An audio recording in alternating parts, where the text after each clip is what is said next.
Sadarkah kalian kalau selama 2 musim terakhir ada yang aneh dari jersey utama Chelsea? Bukan kualitas atau desainnya yang jelek, tapi keanehannya mengarah kepada kosongnya jersey tersebut. Biasanya dalam kasus klub Premier League, setiap klub akan memiliki sponsor utama yang ditampilkan di bagian depan jersey-nya. Namun hal tersebut tidak berlaku kepada Chelsea, setidaknya pada 2 musim terakhir. Tentunya ada alasan kenapa bisa seperti ini. Dan jika kalian penasaran, maka mari kita jelaskan lewat video ini.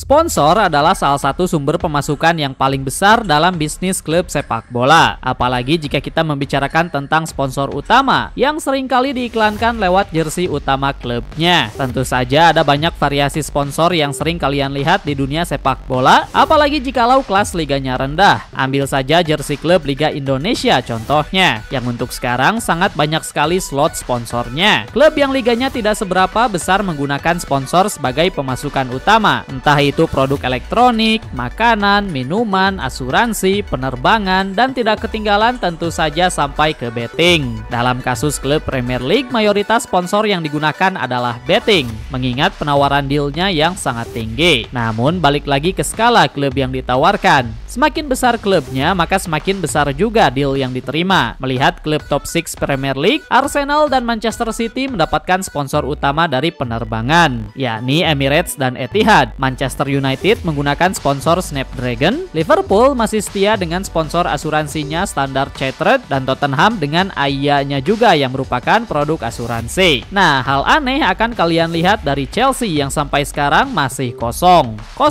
Hanya ada logo Chelsea, Nike, dan tentu saja badge emas yang hanya dimiliki oleh klub ini, klub juara dunia. Terakhir kali Chelsea memasang sponsor di jersey utamanya ada pada beberapa pertandingan terakhir musim kemarin. Sponsornya adalah Damak yang merupakan bisnis properti asal Arab Saudi. Sedangkan untuk musim baru ini slotnya masih kosong. Pastinya ada alasan kenapa Chelsea tidak atau belum punya sponsor seperti ini. Apa iya mereka ingin melepas pemasukan besar begitu saja? Tentunya tidak. Menurut laporan yang diberikan oleh situs BBC, sebenarnya ada banyak pihak yang menawarkan kerjasama dengan pihak Chelsea. Perlombaan bahkan antar berbagai brand yang ingin brandnya diiklankan sebagai sponsor utama Chelsea. Hanya saja pihak Chelsea belum menemukan ada brand yang cocok, mengingat mereka ingin mendapatkan kesepakatan kerjasama jangka panjang plus sesuai dengan visi dan misi yang digunakan di Chelsea. Setelah berhasil lolos ke UCL di musim ini, apalagi baru saja segar menjadi klub juara dunia, pastinya Chelsea tidak meminta kerjasama yang murah. Laporannya mengatakan kalau minimalnya Chelsea ingin mendapatkan sponsor dengan harga kesepakatan mencapai 65 juta euro, harga per season untuk sponsor utama ini. Penawaran yang tidak murah ini menjadi salah satu faktor terbesar kenapa sampai sekarang Chelsea masih kesulitan untuk mendapatkan sponsor utamanya. Memang benar ada satu nama yang sekarang ini sedang ramai dibicarakan, yakni Riyadh Air. Sesuai dengan namanya, ini adalah produk atau maskapai penerbangan yang berasal dari kota Riyadh, Arab Saudi. Sekarang ini diskusi sedang terjadi di balik layar, dan tentu saja dari yang namanya sponsor penerbangan seperti ini bisa dipastikan dealnya tidak murah. Bagi kalian yang mengikuti perkembangan La Liga pastinya tahu kalau Riyadh Air juga merupakan sponsor utama dari Atletico Madrid. Deal yang mereka punya sangatlah tinggi sampai mereka membeli hak nama dari stadium yang digunakan.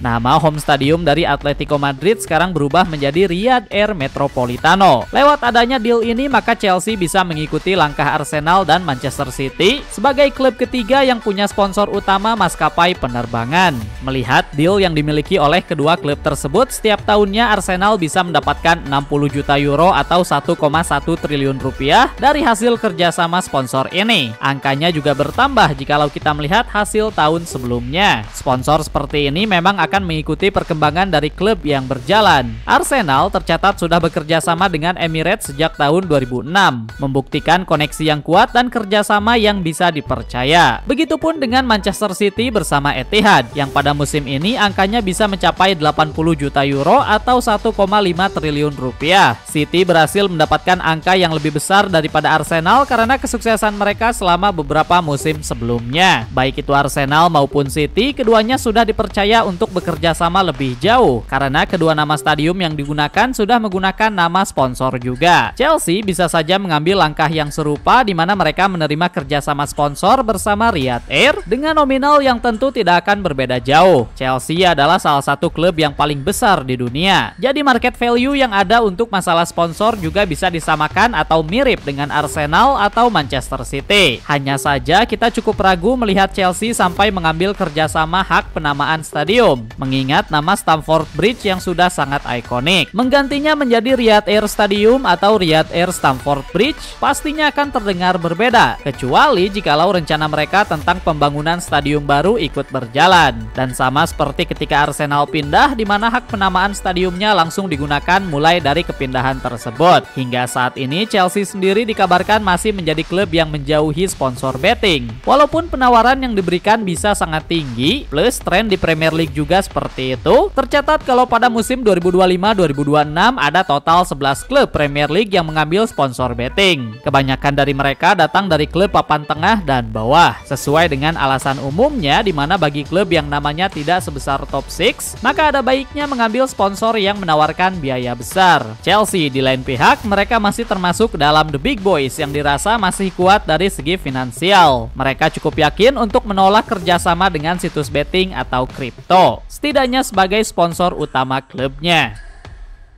Tidak ditentukan dari mulainya musim atau tidak. Semua ini tergantung dengan kontrak kerjasama yang diberikan. Jadi sistemnya tidak sama seperti kontrak pemain yang harus dimulai dari seasonnya. Chelsea bisa saja mendapatkan sponsor barunya besok atau minggu depan. Tidak harus dimulainya season baru. Melihat sejarah Chelsea sendiri, klub satu ini memang terkenal dengan sponsornya yang berjalan sebentar alias tidak bisa jangka panjang. Plus mereka juga terkenal dengan produknya yang beragam. Sponsor multi-season yang mereka gunakan terakhir kali adalah Tri yang digunakan pada tahun 2020 sampai 2023. Selebihnya kalian akan menemukan sponsor untuk 2, 3, atau 5 tahun. Tercatat Samsung adalah nama sponsor yang paling lama karena berhasil berjalan selama 10 tahun, mulai dari tahun 2005 sampai 2015. Membuka musim, Chelsea sendiri baru saja mendapatkan hasil yang kurang maksimal karena pada pertandingan pertama melawan Crystal Palace di home, mereka gagal mendapatkan 3 poin penuh, yang ada malah mereka kecolongan dengan hasil seri. Bahkan mereka bisa saja kalah jikalau gol free kick dari Eze tidak dianulir. Namun semua ini barulah pertandingan pertama dari panjangnya musim, dan Chelsea sendiri akan mengikuti banyak kompetisi. Musim yang sibuk dengan sponsor yang masih belum jelas. Apakah Chelsea akan mendapatkan sponsor elektronik, produk makanan, atau Riyadh Air akan menjadi pilihan utamanya? Sekarang pertanyaan untuk kalian para fans Chelsea. Apakah kalian ingin mendengar nama stadium kalian menjadi Riyadh Air Stamford Bridge? Silahkan berikan komentar kalian di bawah.